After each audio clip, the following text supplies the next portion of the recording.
Okay, we'll get started. I will, after class is over, after I go home, I'm going to sort of distribute the isms essay to each of you, right? I'll knock the names off at all of the writer info that shows up as the ID tags and all of that, and redistribute those. I kind of figure because you're working on other things as well, that I'll probably give you maybe, depending on how fast I get it to you, at least till the end of the week. That should be plenty of time, I think, to do it. And then they can get it back to us and get the revisions in on a sort of timely basis, okay? But again, remember that this only works to the degree that you guys sort of keep to the schedule, because otherwise if you don't turn yours in, then somebody else has to wait to get their responses back. So make sure you do it on a timely basis. And like I said, I'll get that out to you this evening. I might even give you till Monday or something, because that way, you can balance it out, right? Because there's no great time pressure on when these have to come in. And you do have other things, not only for this class, but your other ones to be working on. So look that email and read it carefully. And again, as you're doing your peer edits, be sure that you pay attention to the peer edit sheet that we went over in class. Okay. We're going to wrap up Matisse by looking at the last, in 2 or 3 minutes, we're going to look at the last 40 years of his career. Actually be a bit longer than that, because I'm a big fan of Matisse. And with these works, what we were talking about last week was the degree to which Matisse's art is art about art, right? It's a sort of, this is a fancy English lit word for this, metatextual discussion, right? It's a art discussing art. And in many ways, it really is about the importance of art. And I think that that's one of the reasons I respond to Matisse's works so much, is the degree to which they are works that elaborate on why art is an important part of everyday life. I should say the arts, right? Because for Matisse, it's not just visual art. As the work from the Barnes collection on the left shows us, it's more than that. It's literature, it's music. That these are key components of life. But you get the sense that what Matisse is trying to do is to surround himself. Every aspect of his environment is something that is deliberately designed by Matisse himself. And so these become lessons in the importance of the arts force. I think they also just become sort of lessons in how to live and how to sort of find happiness in your life, which is, he often gets derided because he's not dark and gloomy enough, but I think there's something to be said for object lessons in how to find the good things in life. The work on the left was done right around the time that he moved out of Paris. World War II is going to, or World War I, I'm sorry, is going to be a very, very large part of our discussion, the impact of World War I, which, if you know your dates, is 1914 to 1918. And when World War I broke out and young men in France were either called to or opted to enlist, Matisse was considered too old and had other various physical ailments and could not join the war. And so if we look at the work on the left, the green music lesson, we find this is Matisse right in the middle of the war. Right? He's not fighting himself, but the war is raging, and he's found refuge at home, surrounded by art, surrounded by music, surrounded by literature, surrounded by family, and extolling the virtues of that, finding peace in a time of war.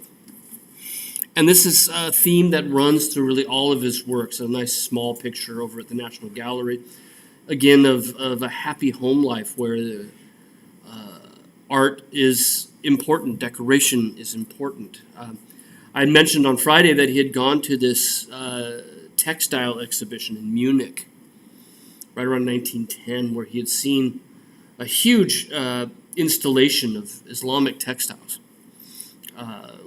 and how in North Africa those textiles were displayed, and how they became the environment, how walls and floors were equally covered with pattern and color. And Matisse seems to have been very struck by that experience and we can see here the degree to which textile patterns become for him very important elements, part of the composition, where on a certain level, if we look at the rug at the floor, for example, you can see that the floral pattern of that woven rug almost begins to sort of jump away from the rug, right? And become almost a landscape element in itself, that red background with the flower fronds moving on it. Or how the wallpaper behind the piano, with, again, from his Fauve days, sort of very little in the way of shading, very little in the way of modeling in 3 dimensions. You get these sort of flat patterns of color that just grab you, and then a life surrounded by sound and entertainment. You can almost hear the checker pieces clicking as Mom plays the piano. All of the art on the back wall, from large to small paintings, more paintings than there's actually room for. So some of them are actually attached to the armoire, to the side of the armoire. It's not just hanging on the walls, but none of them on that wonderful wallpaper on the left, right? Because that's got its own necessity, right? And then that statue, it's a Michelangelo pose from the tomb of Pope Julius II, one of his slaves surrendering to powers beyond itself. All of these things become part of his life. It's not just original works of art, right? He's collecting casts of famous past works, or even maybe perhaps making his own variants on them. You'll notice in both of these, and this is a Matisse trick, is the flatness achieved in the Barnes picture by not only the flat green of everything in the garden, but in both pictures by how he tips down the floor plane, right?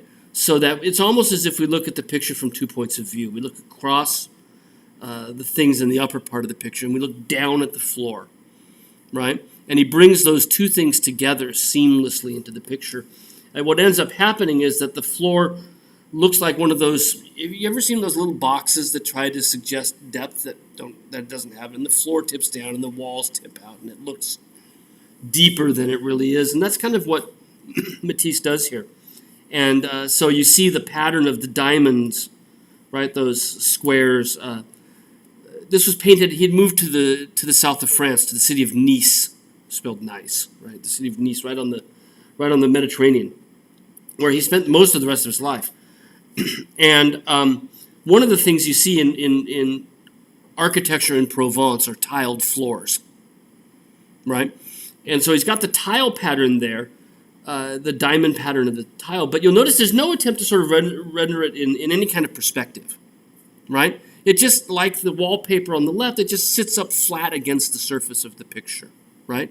It ends up sort of evening out all of the parts and becomes just one more pattern that we look at. And that's a typical Matisse trick in his interiors. They get increasingly flatter, and we'll see this continue into the 30s and 40s as well.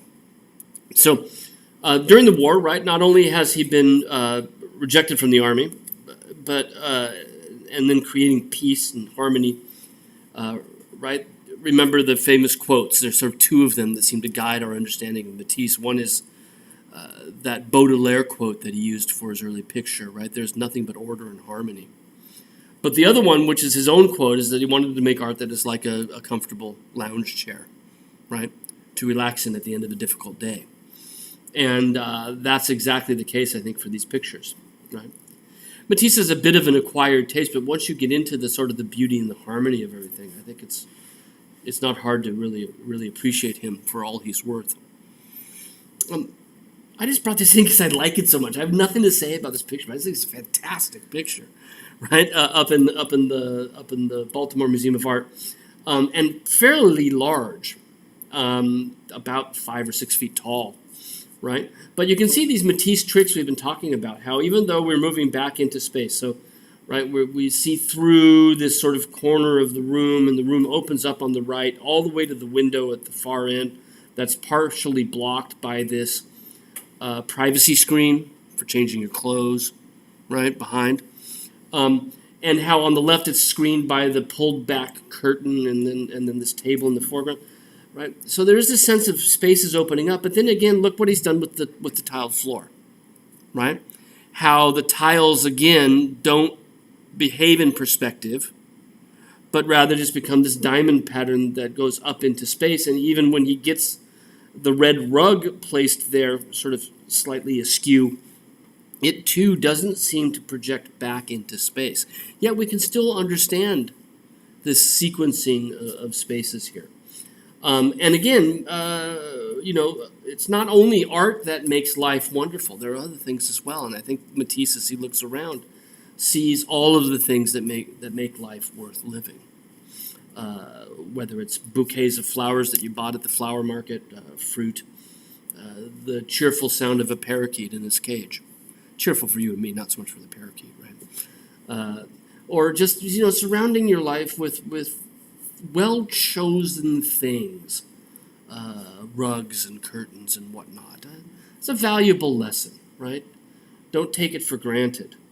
I always make this joke that when you move house from one to another, be careful of where you unbox your stuff, because it's going to be there for a while, right?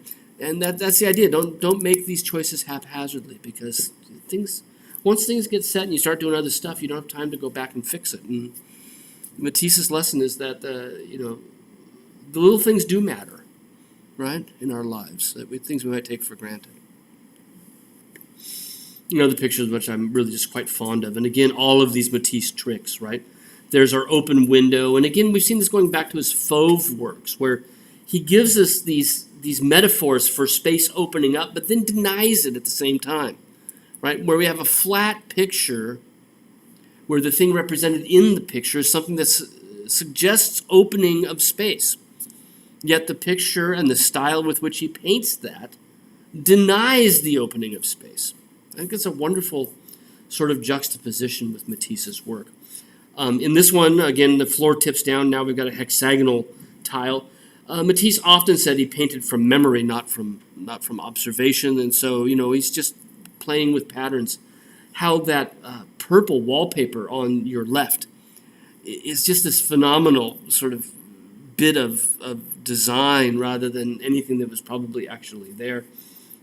How he plays with the edges of her face, the sides of her head, and cuts into it and moves it around a bit in order to sort of work the colors as they come in.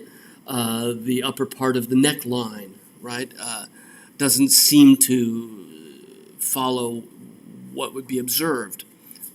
And then in both of these pictures, you can see how when he's painting slats or bars of a bird cage, he's picked up these lessons from looking at Cézanne, where the space between the slats, the space between the bars, becomes a little area to paint.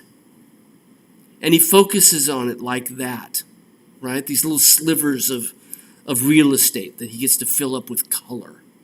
So if we look sort of just off to the side of her face, many of those horizontal slats that you see are painted rather at the end, right after he's put in the slats. Or with the parakeet cage, it becomes obvious that the space that we see through the cage is not simply the textile behind it, right? But there are these little areas where he gets to purely paint without the idea of representation. Right? He's taking these little advantages. They're absolutely terrific. He's still in Nice at this point, and he becomes very, very good friends with our old friend Bonnard. Pierre Bonnard, who remember one of the Nabi painters, and this is a great picture. There's again that mysterious cut-off figure in the lower right corner. His wife, she had a nickname, and he knew her by a name, but he found out, like after they were together for 30 years, that it wasn't even her real name. Right? They'd been calling her by this pseudonym and didn't even know her real name for the longest time. There's a sense of that mystery here. But look how different this is from earlier Bonnard. Insofar as the color is concerned, right? I mean, you might be forgiven for mistaking this for a Matisse. How the lessons from Matisse, the flatness, the sort of jigsaw puzzle placement of these flat areas of color, and the explosion of these super bright colors have sort of been adopted from Matisse's work.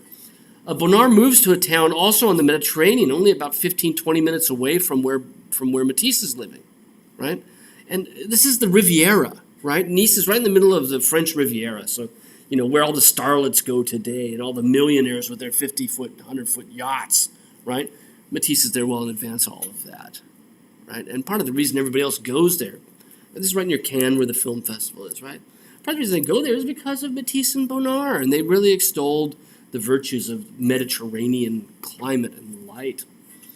Anyway, it's I think a really terrific picture where he's picking up on what Matisse had done with the idea of the open window that at once opens and a picture that doesn't, a picture that stays flat on the surface. And down below, the wainscoting beneath the window, you can see that whatever might have been going on there, what Bonnard becomes interested in is this play of colors back and forth between those purples and those oranges, and how the oranges vibrate everywhere from green to red within that orange. There's sort of terrific examples of painting. And then the reflection on that window on the right. I assume it's reflecting something outside the window, right, off that we don't get to see. But it's these bright yellow patches there that highlight it. And then not only our sleeping figure, but the little kitty cat, right, trying to wake her up, pawing at the side. And it's just absolutely charming. And we've seen Bonnard sort of interested in animals as these metaphors, these sort of insights into something metaphysical, right? Something that's sort of more special than everyday life. Just two of these late Bonnards, where he's deep in the thrall of Matisse. Here from the National Gallery, very, very large piece. This was 7 feet tall, or so, 6 or 7 feet tall. Where again he's sectioned off the picture. You could really map this out very easily with a pen, right? Simply figure out how he's broken out the spaces, and like Matisse, he tips the floor way up so that we actually are looking, instead of across the floor, we really are looking down at the floor, looking down at the top of that table. Even though we look at the two bottles of perfume from the side, right? And there's that sort of back and forth between flat and three-dimensional. And then as we move our way back into space, we just map out these areas, these rectilinear areas of color, right? All of which, because they're so rectilinear, end up reminding us that we're looking at a rectilinear object, right? A flat, two-dimensional object, which is comprised of a series of flat, two-dimensional areas of color. Right? Sometimes pattern as well, but mostly color. So Matisse and Bonnard strike up a very fruitful friendship. Many of their letters have been preserved and published. You can read sort of what they wrote back and forth to each other. I was hoping, as I picked it up and read it once, I was hoping there's some great insight into why they chose the colors they did and what they thought. But it's mostly like, my dear friend Matisse, I miss you so much. Things like that, right? And, oh, by the way, I made this painting, and that's kind of it, right? It doesn't really explain much of anything, which is too bad. But they're still charming to read because we think of these people only as, this agent behind this work I've got to memorize for this darn class, and not as breathing human beings who have friendships, some very, very dear. Matisse had been interested in Bonnard for a really long time. He'd been really interested in some of his Nabi works.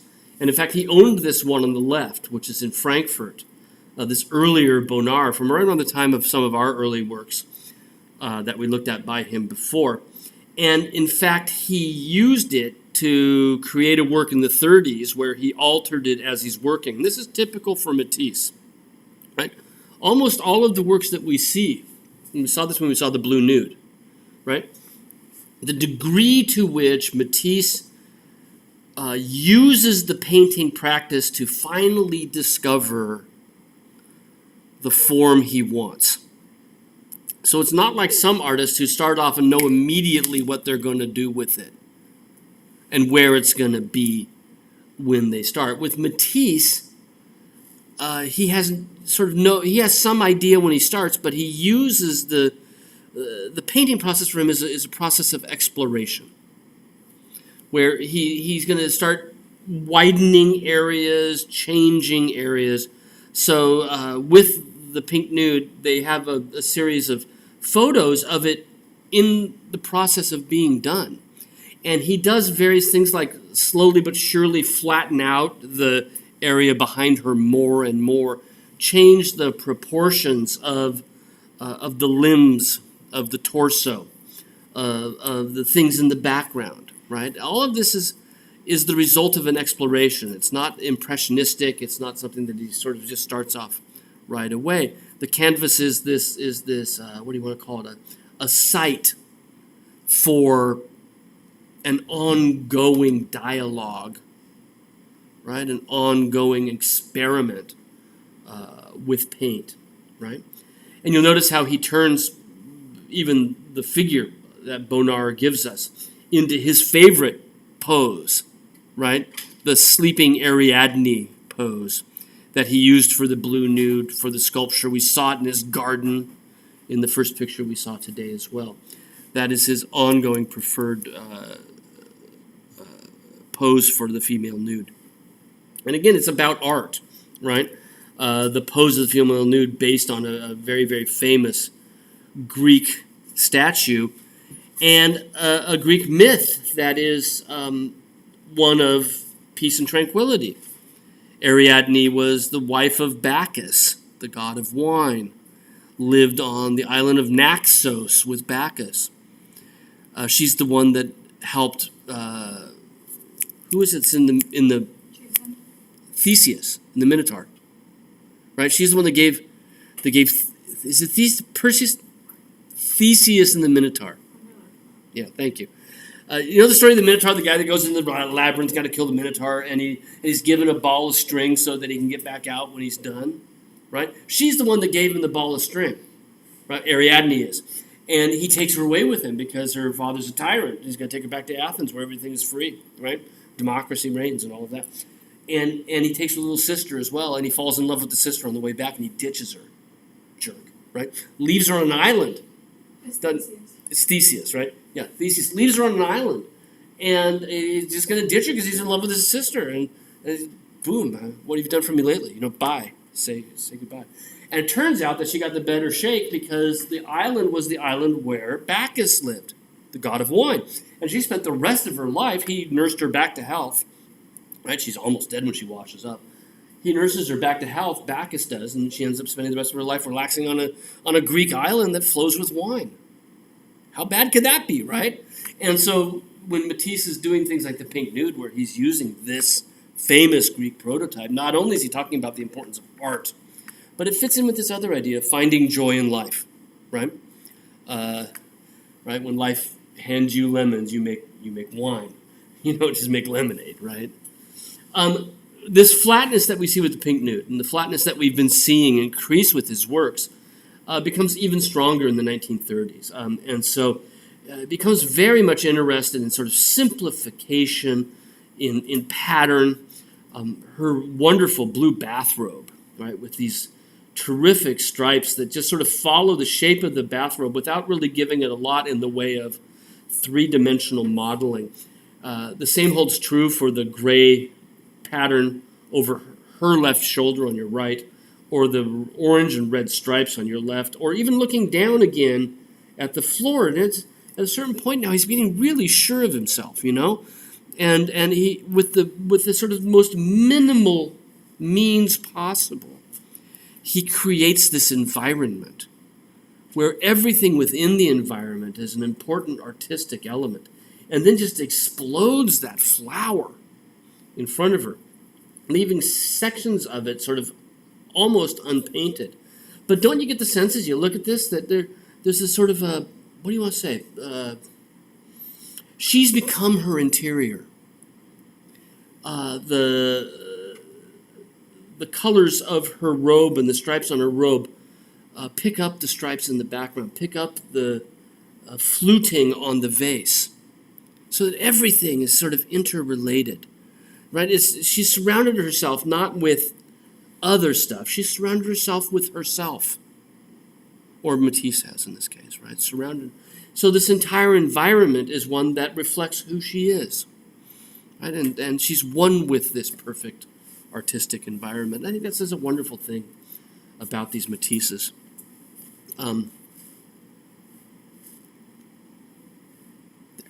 Me and dogs. That one actually looks like my dog. Jasper is, except he's got a merle coat. He's got a long, thin nose and pointy ears. So my wife and I are just in love with this picture because that's exactly how he looks when he curls up on his pad as well. But the idea of a dog on a pad, right, also goes back to this concept of just a comfortable place to stay. That's what Matisse is trying to create. And all of these pictures create that same idea of a comfortable place to stay. We still get the same amalgam of patterned areas that, again, even like Bonnard, who he's friends with, section out the space into a series of patterned color. But then the introduction of life into that, the flowers in either of these, the parakeet we saw before, the woman in the yellow dress, these things are all sort of the sense that life is here within all of this color and pattern. So Matisse in the 30s is getting flatter still. This flatness was enhanced by a major commission he received for a mural for the Barnes Foundation in Philadelphia. Inset mural based on the dance. Matisse comes to Philadelphia to see the space. He then goes back to France to work on it, right? So he gets from Barnes, he gets a series of measurements for the three arches up above, and he's going to paint it on canvas, and he's going to send it over, and they're going to insert the canvases into the space. So it's not a fresco, right? It's a painted mural that will fit this one space. It's a site-specific commission, right? And he begins to work on it. It's huge, as you can see, right? Look at the doorways on the sides, right? Don't look at the doorways out because that gives you a false sense. The little panes at the bottom are where you leave, right? This is huge. And he, as an artist who'd like to use the canvas as the location for exploring, right? We've seen him go in, he tries to change things as he's working on it, and eventually arrive at a bigger situation. So he'll be scrubbing things out and painting over the top of it, right? The problem with something this big is there's almost not enough scrubbing in the world you can do to get it back after you sort of began to work into it. So he came up with a new mode of working on this back in Nice, is that he used cutouts. He decided he was going to lay it out on there with big pieces of colored paper that he would cut out into the different forms. So he'd put them up there, and if they were wrong, he'd cut out another piece of paper of the same color and put it next to it, right? And build it that way. And when he finally got the arrangement of the figures to where he liked them, how they fit under the arches, how they interacted with the borders, right? When he finally got it right, and he then traced the outlines of the colored paper and then went back and painted it. And that saved him all the trouble of sort of wandering through it with the paintbrush, right? He ended up wandering through it instead with these cutouts that he was doing, right? And this proved to be very beneficial for him in the long run. But in this particular case, you can see the degree to which, even beyond the earlier version of the dance, how flat the areas of color are, right? In fact, there's not even any pattern here, really, right? We just have that lyrical outline of each of the dancing figures and the changes that we see to their proportions, and then these the pink, blue, and black behind them, right? That seems to be very much influenced by his use of colored paper, right? As the way in which he arrived at the final composition. Now, I said that this turned out to be very, very beneficial in the long run because in 1941, Matisse got very, very ill, really horribly, horribly ill. And he had his stomach cancer. So he had a huge operation, and it left him bound to a wheelchair and unable to paint. He couldn't hardly pick up a brush from that point forward. Right? And so here's old Matisse I haven't brought any pictures of our artists in, but there's Matisse in a wheelchair in the 1940s with his Russian assistant. Because he couldn't paint anymore, he didn't want to stop working. He was just driven to continue to create.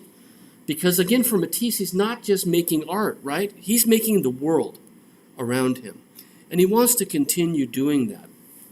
But he can't hold a brush anymore because his hands are feeble and he can't even walk, right? Because of this operation that stapled up part of his stomach, right? But he'll live for another 15 years or so beyond that. And he starts to make almost exclusively cutouts, where he's going to make works of art where he doesn't have the dexterity to paint figures that we've seen in the 30s and even earlier. But what he can do is he can lay down color on big sheets of paper, like hand paint sheets of paper with color. That much he can do.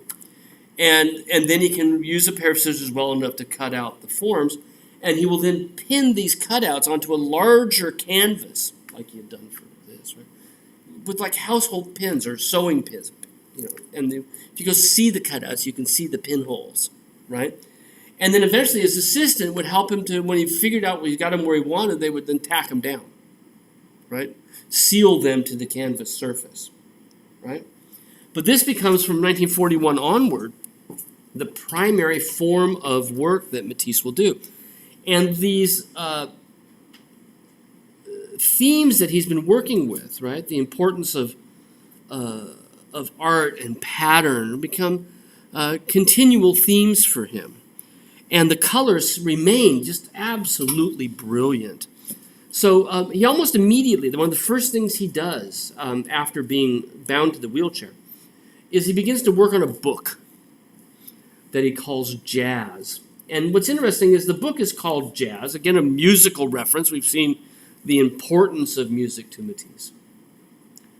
But on the other hand, it's not about jazz at all. In fact, what it's truly thematically focused on is the circus. Place of a world, right? You think about what a circus is. The circus is an environment that's been created that's artificial and separate from the world outside, right? And you've got clowns, and you've got horses, and you've got music, you got acrobats, and it isn't the world around us. It is an environment that's special, that's meant to help us escape from the world around us, and that becomes the theme, right? So he's, again, Matisse colors, absolutely extraordinarily bright, right? And these forms that are arrived at by cutouts that are then pinned together, sometimes separate ones, such as you see in the lower right corner, where there are two different cutouts of these sort of, I like to think that they're like sea algae. Don't they sort of look like the things you'd see in a fish tank, right? Sea algae, and again, he's living next to the ocean, right? Nice is right on the Mediterranean, and these forms begin to dominate. So, what he starts off with is a series of cutouts for these, and then when he's finally arrived at the cutout form, he turns them into silkscreen prints for the book, right? So what we're looking at here is a silkscreen print based on the cutouts that he had done for this book, Jazz. And then, again, the book wasn't published till 6 years after he started working on it. But there's some of the most lyrical, whimsical, humorous, charming images of a career that's filled with humorous and charming images, right? So the horse and rider with the clown. We can make out the horse well enough, but the rider and the clown less so. They just translated into the yellow lash-like form that we see here. Wonderful things, Matisse's Jazz. You can go buy a reproduction of it, right? The entire book. There's something like 25 prints in it. The Kodomas were an acrobatic troupe, a trapeze artist troupe. And again, it becomes translated into nothing but pattern and color, which is really where Matisse had been going his entire life anyway, was into pattern and color.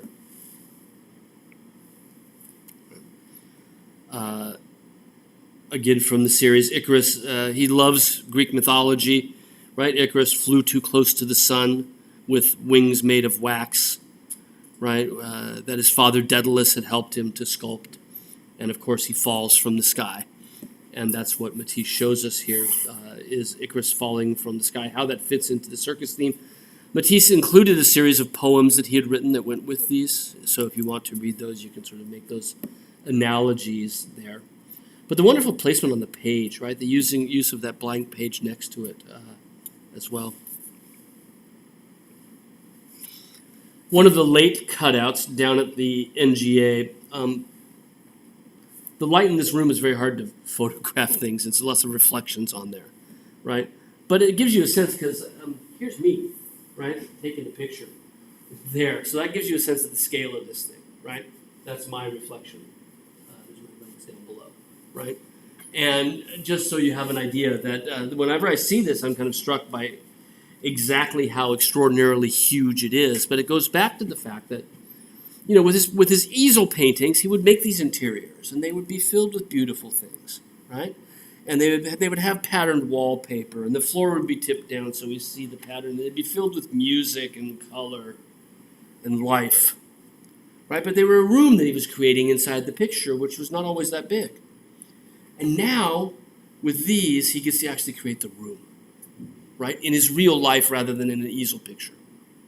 So rather than paint a picture of a beautiful room filled with color and vibrancy and life, music, right? Now he actually gets to make the environment itself through the cutouts. Right? Here's a nice close-up. And again, what he's doing is he's painting the paper with gouache, right? And we can see some of the variations of the brushstrokes and whatnot. And he's cutting them out and he's pinning them down, right? And you can sometimes find pinholes as you look at it, right? And moving them around and pinning them down. And he's got an assistant to help him because, of course, he's bound to a wheelchair, right? And then when he finally arrives at where he's happy with it, they'll then decoupage, right? They'll then glue it down in place. Okay. Come on, change. There we can see some of the pinholes on the right. You can also see how sometimes he's torn these and then decided to put them back together and sort of build them up into these wonderful late cutouts. Right? Sometimes working with the human form, a series of blue figures. We have one of them, I think it's only 4. This is the last year of his life. He dies in 1954. With more of these cutouts. They're not always multicolored, right? Sometimes they're singular colored. And this, again, even larger. This work must be a good 10 feet tall, right? And they're all intended to go into spaces and then dominate those spaces that they've gone into. And just to give you a sense, here's the room in the National Gallery with one of these wall pieces. And there's to give you a sense, right? The faces alone are about as large as my torso, right? They're a good 3 feet tall. And all of the other large cutout pieces around it. And there's a sense of the classical world with columns, a sense of the world of water with these floral aqua forms, and then just joy and happiness through the faces themselves. Matisse is a great lesson in the power of making art for the artist, how important it is to be creative and what can be benefited from that creation, the creative act. These are usually out all the time in one of the towers at the National Gallery. There's a Matisse room with the cutouts. Finally, at the end of his life, he also got the opportunity to create an environment, a very specifically design environment, a chapel in the city of Vence, which is a little bit inland and to the west of Nice. Lovely little town where they make perfume. I imagine Matisse might have liked that quite a bit. And he designs based on cutouts, the stained glass windows. He designs the tiles for the walls, which show the Stations of the Cross as you come in. On the far wall, a crucifixion scene. Madonna and Child surrounded by flowers. And then I believe there's a crucifixion over by the altar at the far end. But again, a space, it's a Benedictine monk. There's a crucifixion here somewhere. But again, Matisse has now created a place where light and color are everywhere, where it comes through the window, reflects off the tiles. It bounces here and there and back and forth across everything. It was his final opportunity to really do what he had been doing in painting, right? Create an environment where harmony and order are the most important things. And now he actually gets to go beyond painting in these last years of his life and actually create those environments in a three-dimensional way, either through the large cutouts that would dominate interiors or through, in this case, this wonderful opportunity to create a chapel, an entire chapel. He even designed the robes the priests wore for this as well. With that, we leave Matisse behind and we move to our third ism, our second one of the 20th century, which is Cubism. And in many ways, Cubism is probably one of the most influential of our modern movements in art. It's hard to look at any art that came after Cubism and not see some of the effects of Cubism. We can even find works by Matisse, who seems like very much un-Cubist. But we can find works by Matisse where we can say there he is dealing with it, picking up on what Cubism had done and trying to come to terms with it. It became that important that it's one of those things that it's an elephant in the room. You've got to talk about it, right? Even if you choose to reject it, artists still engaged with it. And of course, it's most associated with Picasso, arguably the artist of the 20th century. Lived all the way to the 70s, 74, 75. He finally passes away. And went through such a range of styles through his entire career. Never really doing the same thing for more than a couple of years.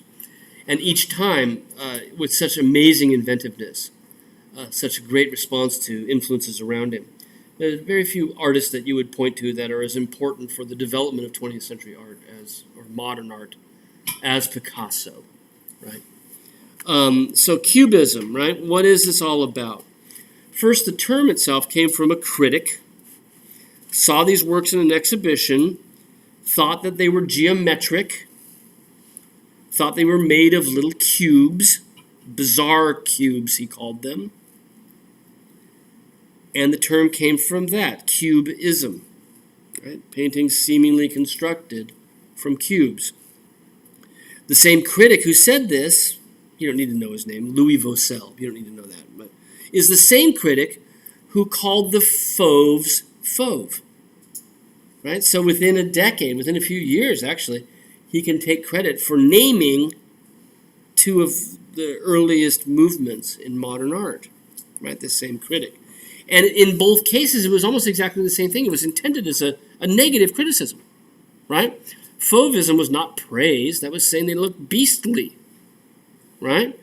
Cubism was not praised either. It looks like a bunch of cubes, right?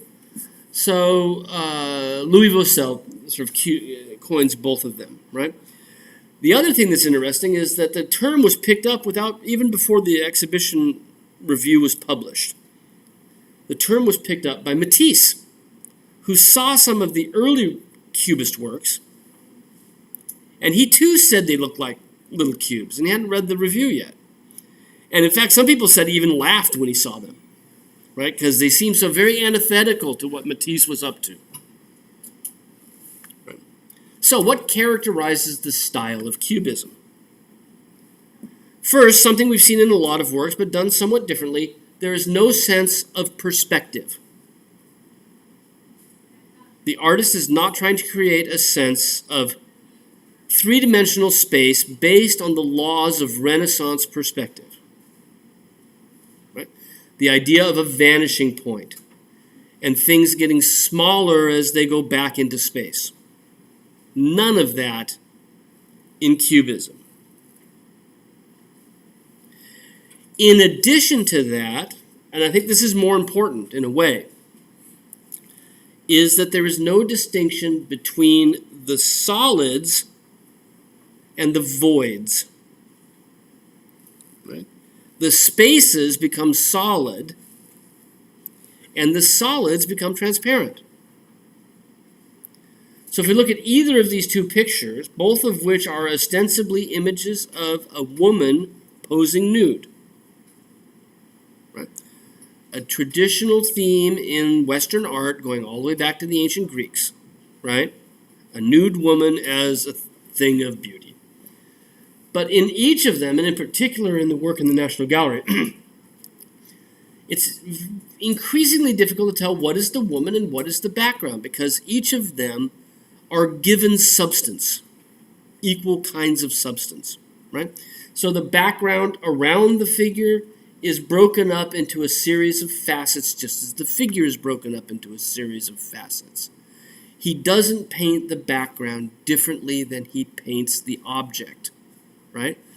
Most paintings in Western art had been an object against a background. In studio classes, we talked about positive and negative space, right? But an object seen against a background. And for Picasso, there is no distinction between the object and the background. They are all the same, right? In order to emphasize this idea of, by doing that, what he's saying is that all of the parts of the composition sort of have something to add, like cars on an assembly line. He wouldn't have said that, right? Because he didn't know about cars on the assembly line yet. But the idea that every little piece is going to add something to the composition. They're going to barnacle together, right? Cobble together, like a Lego sculpture, right? And you need all of the different parts, and each one has a very important role to play, and he wants to make sure that the things that artists tend to pay less attention to, the negative space, the background, has as important a role to play as the foreground or the object does.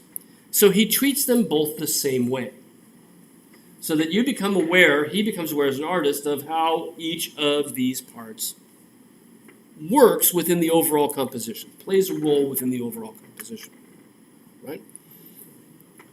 And as he's emphasizing that idea of the structural importance of the different parts, he abandons color. This is another important part of this early Cubism, is the degree to which the color has been drained from the picture, where they're essentially monochrome images. A sort of grayish brown and white, right, with some black thrown in. And depending on where I took the photos, it can look bluer or browner, right? So when I was in Philadelphia, there was more natural light in that room, or maybe more neon in that room, and it comes out looking bluer, right? But these are within the same color range overall, right?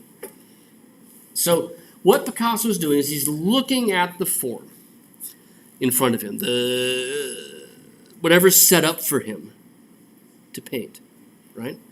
But again, like we've talked about with all modern art so far, his final task is not to make it look like that.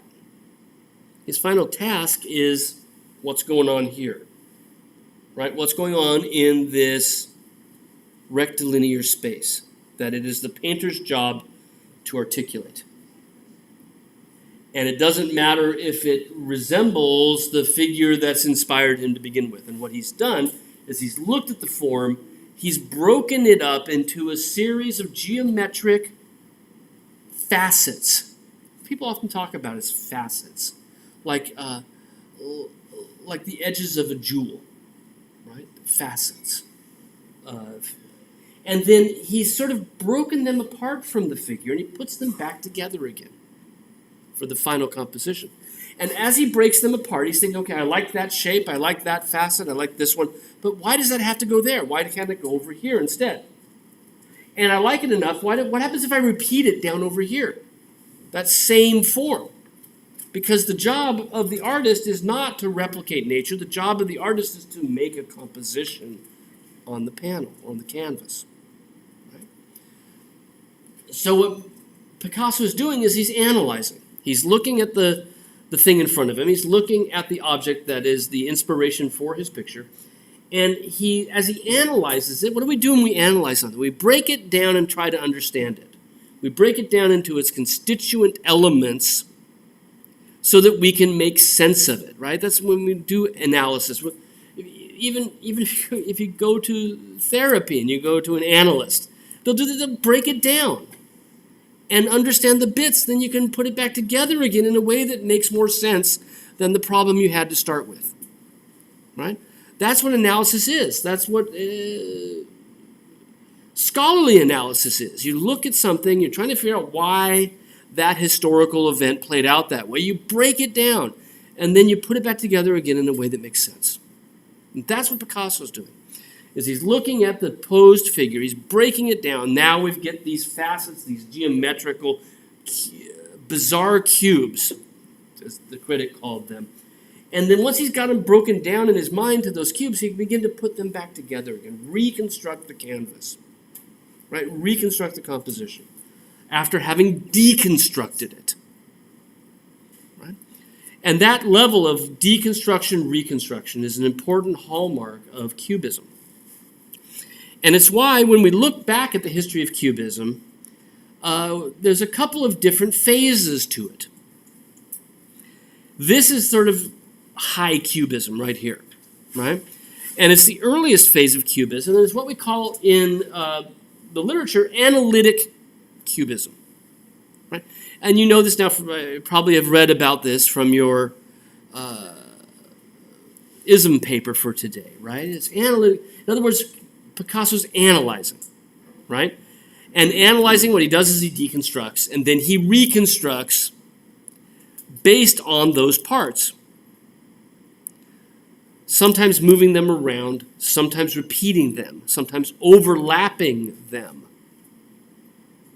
And again, with the sense that all of the parts, whether it's the figure or the background, need to undergo the same process.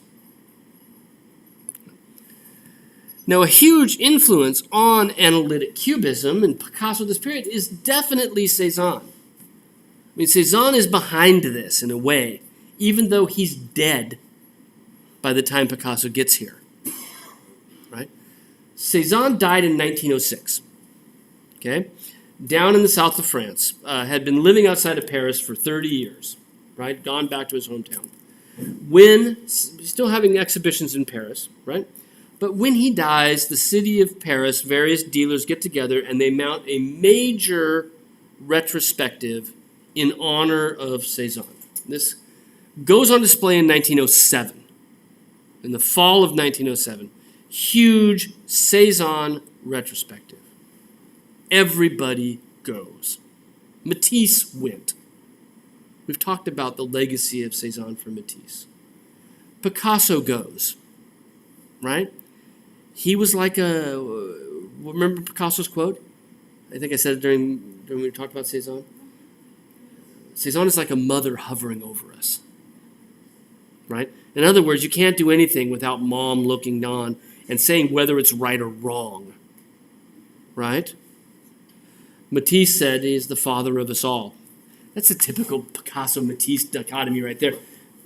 For Matisse, is the nerd, right? The father of us all is sort of like, come on, son, let's go out and do this together. And the other was mom, right, hovering over us. Attitudes of the two. But remember what Cézanne said, or what Cézanne was doing, was he was breaking everything down into these constituent elements and reconstructing it. And sometimes in that reconstruction, as we see in the sky of the Philadelphia picture, the empty spaces have every bit as much solidity as the solid things do, and vice versa. The solid things are every bit as transparent as clouds or open sky. And sometimes we use the same color in both of them because for Cézanne, even though he still wants it to look like Mont Saint-Victoire, what's important for him is how the different colors interact on the canvas, how the blues from the sky pull themselves down into the landscape, how some of the oranges from the landscape will work their way up into that marble mountain or even into the clouds in the sky. Right? This is the lesson that Picasso picks up and owes everything to Cézanne, but goes a step further and drops color. So it's just about the reconstruction, something that Cezanne had already been doing. And remember Cezanne's most famous quote, which is, look at nature as if it were geometric shapes. Look at nature as if it were the cylinder, the cone, and the sphere. Now, he didn't say cubes, right? That'd be too easy. But he did say, think about nature as a series of geometric shapes. And what he means by that is when you think about painting, when you go about making your painting, the objects that you see have this purified,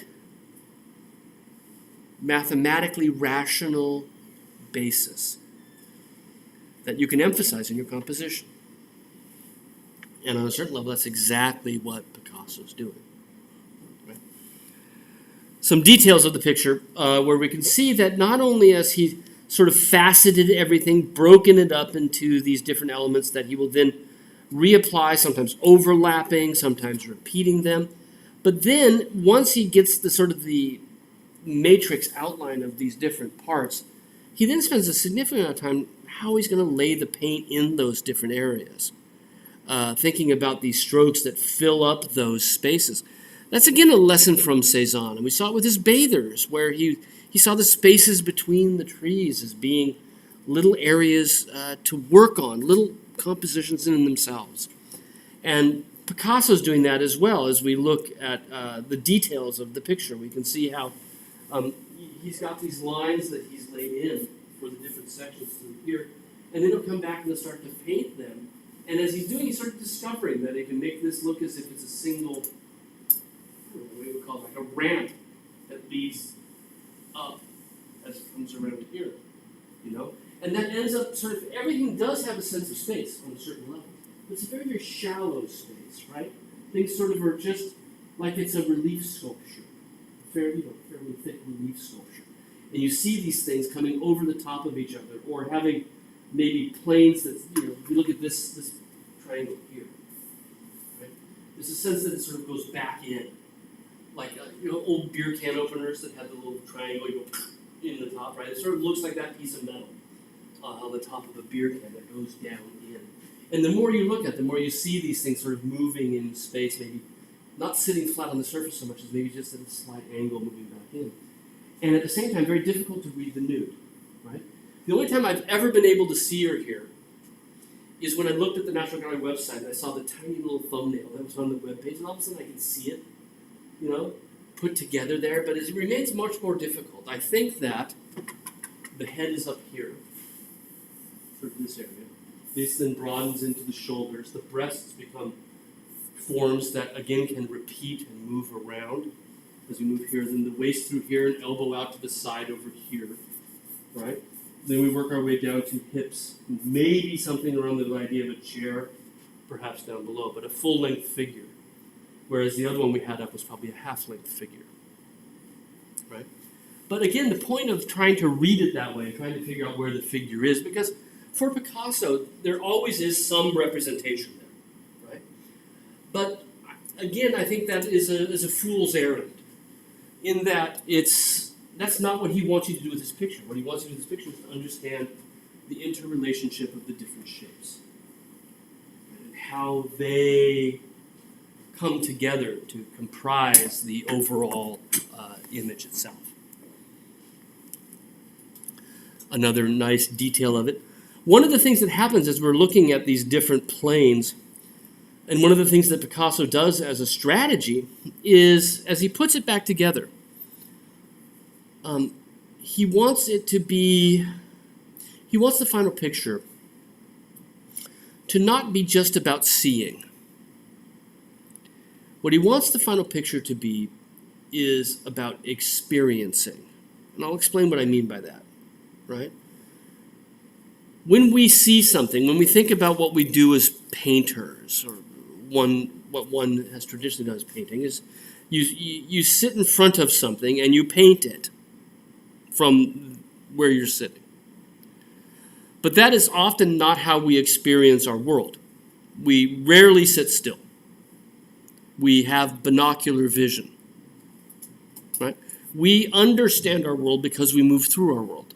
We understand our world because we can see things from alternative points of view. And even if we sit still, we do that because of our binocular vision, right? This is why you bring your finger close enough and you see two of them. But really, if you you do this with your finger right here, and you close one eye and then the other one, you'll see your finger from two different points of view. We see things from multiple points of view. And when Picasso puts back together the fragments, he often puts them back together with the idea that we get to see multiple viewpoints of the same object, front and side at the same time, or even multiple fronts, right? Repeats of the crown of the head. Because not only do we move through space as we understand it, but the things that we see often move as well. And the way in which they move helps us to understand them better. And what Picasso, I think, is doing here, what the Cubists are doing, is they're making paintings that are not about observation. They are about experience, where we think about that experience and how experience is based on time. And the elapsing of time affects our experience. Right? We talk about, don't rely on first impressions, right? Are often inaccurate because we haven't had the time to understand. And that idea of trying to create an art that encapsulates time, this is an important part of Cubism, an art that encapsulates time, right? I'm looking at Al-Anud from here, but I could walk over here and I'll see sort of your shoulder from this side as opposed to from the front, and I understand the sort of the form better from that, right? Or your bottle or whatever. Right? Not to make you into the object, the bottle, your laptop, right? Understand it better from seeing it multiple points of view. And that idea of the elapsing of time is an important one, capturing not 3 dimensions anymore, right, but 4, if you will. Right? And in fact, as he gets into the 4th dimension, he gets rid of the 3rd, right? It becomes sort of flat on a certain way. And this idea of experience being affected by time, and I'm no physicist, right, but a lot of people have pointed to the fact that Einstein's theory of relativity, right? You know about I'm not the one to give this to you, right? But the bottom line is that our perception of the world is based on our movement in space. Right? Like the Doppler effect for sound. Right? Did you see that Matthew McConaughey movie where he's a space traveler and he goes back and he sees his daughter from the other side? Interstellar. Interstellar, thank you. Same guy that did Inception and all it's a Christopher Nolan film. He loves this idea of people being stuck in alternative time frames, right? But that's kind of Einstein-like in its approach. That Einstein believes that it kind of all fits around the idea of black holes and whatnot. But the idea is that if you're moving through space, then your perception of the world changes because of that movement. And part of it has to do with light being a wavelength, and if you're moving into that wavelength, then the wavelength is going to change, and it's length, and it's going to look different. Right? Perception can change based on our movement through space. Our understanding of the world changes. The way things look changes because of how we move through space. That's part of it's relative. Everything is relative to the movement of light. Right? This is published in 1905. Now, the degree to which Picasso understands that any better than I do, and I don't get it all, right? Or you, for that matter, don't get it all. The idea that, however, perception and movement are intertwined, that perception is changed by movement, is an idea that is shared by both of them. And it's something that's hard to look past when we talk about what makes Cubism, right? So we've seen Cezanne be part of this. Mathematics and physics might also totally be part of this. One of the things that Cubists love is the idea of the musical instrument. And we saw this with Matisse as well. The importance of music for modern art is a theme that we'll keep coming back to.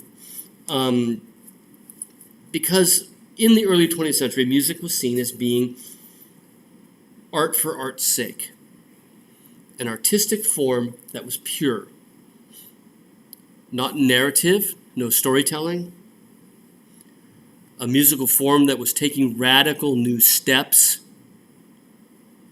that was seen as being purely aesthetic.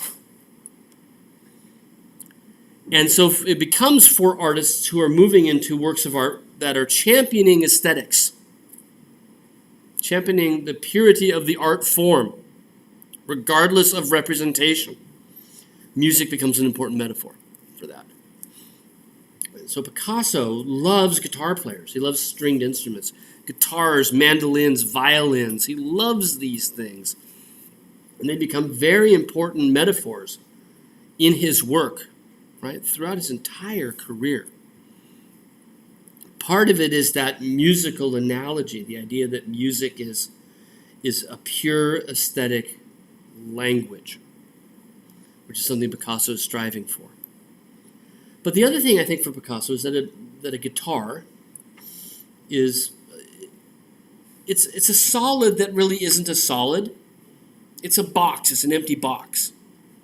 And the reason a guitar, when it's not electrified, right, not an electric guitar, but a reason an acoustic guitar makes it sound is because it's hollow, right? It resonates through the opening. And so what you get with a guitar is this thing that is both solid and void at the same time. And the void in the guitar is as important as the solid for the guitar's function. This is what Picasso is also doing with his art. So I think that there's something going on with that. Now, can you see the man on the guitar here? Can we read it? Can we make it out at all? Livia's saying no. Anything at all that reminds you of guitar? The roundish part. Where are you looking? Stop me when I... Okay, where? Almost to the, right there. There? Yeah. The hole with the strings? Yeah, like that little round. Mm-hmm. Right? And then maybe the neck, perhaps, here, right? If that is in fact the guitar, then we'd probably have a half figure, right? Seated playing the guitar, which suggests that maybe we're talking about head up in this area, right? There's tuning key. I love this in some Picasso works. You get one little part that's sort of drawn accurately, right? To add it in. So there's your string tuning key off the side of the neck. Perhaps fingers, right? Playing the guitar here, but again rendered. And then I love this also, this other little thing. It gives us this one little parfait, right? A little bowl of either potpourri or maybe it's a dessert or something on a table that is drawn relatively accurately by comparison, and the only place where we really have any color whatsoever. To help us read it, I brought in an earlier and less adventurous Cubist picture of a stringed instrument player.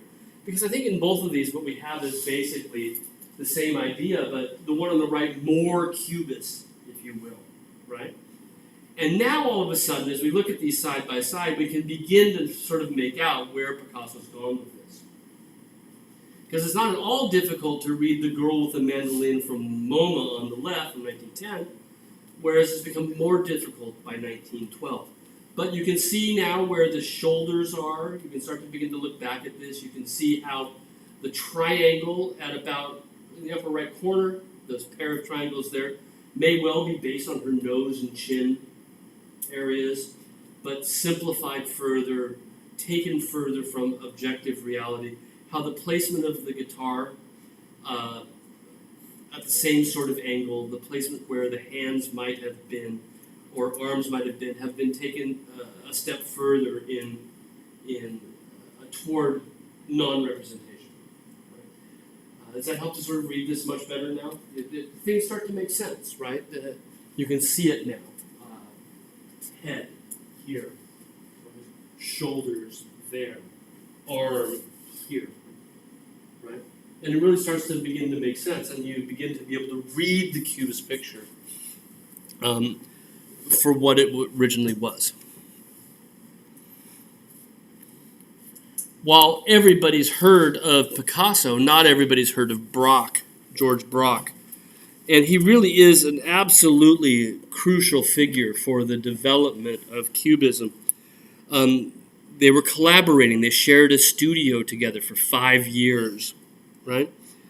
1909, a dealer, Picasso's dealer, set them up, right? Put them together in the same studio, and they shared this studio for 1909 to 1914, literally in the same space, in the same room, painting many times the exact same subject matter in different ways. And Braque remains, at least outside of art history circles, lesser known. Everybody's heard of Picasso, right?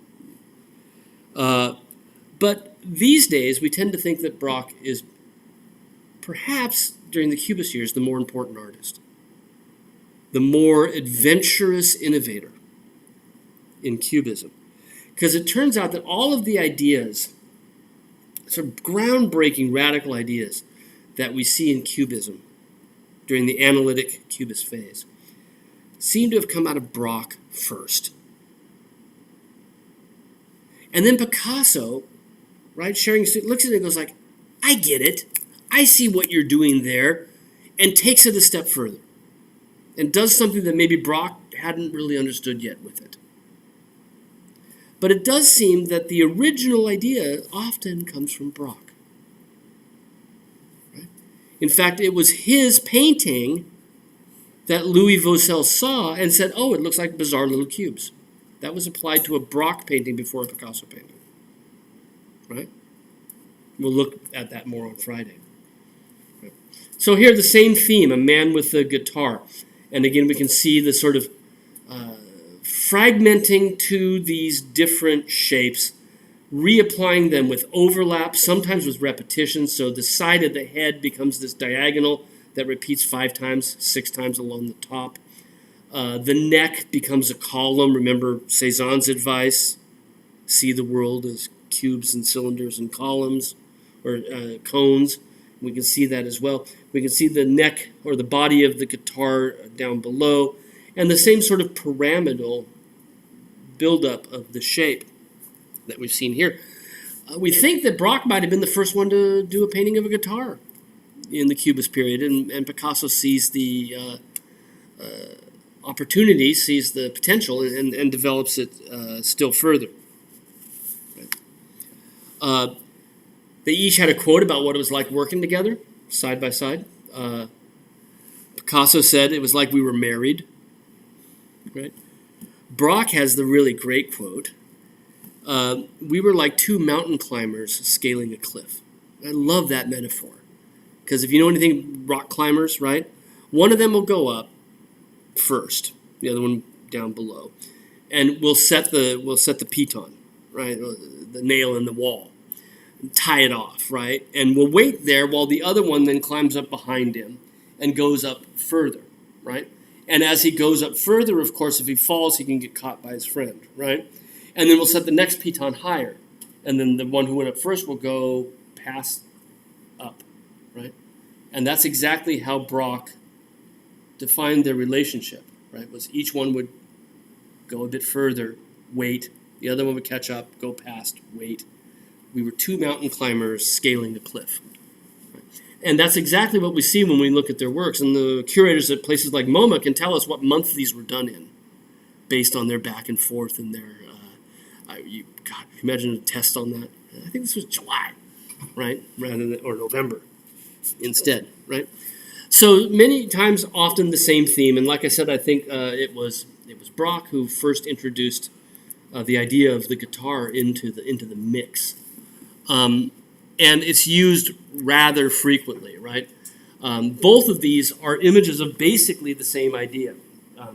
Braque tells us that he had seen a Portuguese sailor playing a guitar sitting on the nose of a boat,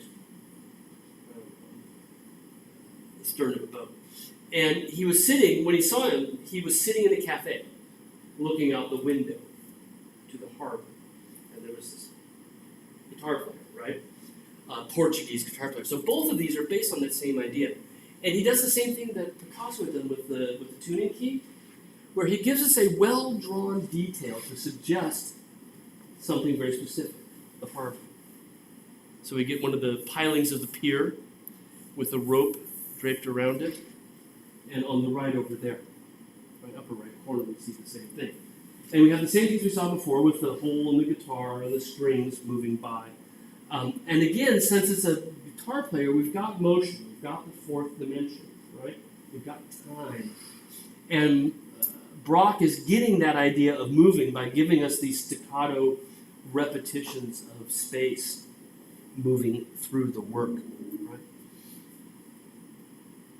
One of the things he does in 1911 is he hits on a new idea, something, and this is, we think, the first time he ever did this, is he took stencils. He used to be a sign painter. He was a decorator, right, a decorative painter. And he actually took a sign painter's stencil and put it onto the surface and painted letters onto the surface of the picture, right over the top of what else he had. So we have and they're fragments. They're only parts of words. D ball, right? Numbers 0,40. DCO on the left-hand side, right? Is there anything else there? All painted with stencils. And they're important for us on a certain level. One, Picasso will start doing it right away as soon as he sees this. But secondly, they're fragments. They don't give us the entire word. We're left to guess what they are. What do they mean? And I think that that's kind of a key thing about this, because Cubism is not a painting about observation. When we observe things, we visually understand them. We see the whole picture. These Cubist pictures are about experience. And what is experience? How do you paint experience? Our experience is our understanding of something put together over the course of time. From a memory of this or that, a smell, a taste, a snippet, a memory. And everything in a Cubist picture is a fragment. It's never the totality. It's a fragment of the guitar. And parts of it have been put back together, but parts of it have been consciously left out. And the words do the same things. They hint at meaning without giving us the entire thing. So D-ball could be any of a number of things. DCO, we have no idea. We think that they were inspired by the posters he saw inside the cafe as he looks out the window and sees the guitarist. That kind of makes some sense. Posters have stencils, and they're flat things applied to surfaces, like the stencil is on this canvas. Kind of makes some sense that way, right? But again, without showing us the entire thing, it's how do you remember things, right? When you remember this class, right? You might remember that I had a bluish shirt on, but you won't remember anything more about it. It's kind of bluish, right? You might remember a little bit here and a little bit there, and your memory sort of puts it all back together from the snippets, from the fragments. And that's, I think, how Cubist pictures are working. They're pictures of experience rather than pictures of observation, rather than pictures of reality. Now we'll look at other Cubist pictures, a few more from the analytic Cubist phase. We'll move on to the second phase, which is synthetic Cubism, which you know a little bit about now. On Friday, we'll look at how Picasso and Brock got here, and then we'll look at some offshoots. There's some other sort of quasi-Cubist groups that pick up on their ideas and do something sort of totally different than Picasso did. Right? So that will be sort of the game on Friday. Again, we're sort of more or less on schedule. We're behind by about half the class. I'll get your ISM essays back to you. And again, I'm sorry, we ran over a little bit there. I'll get your ISM essays back to you tonight.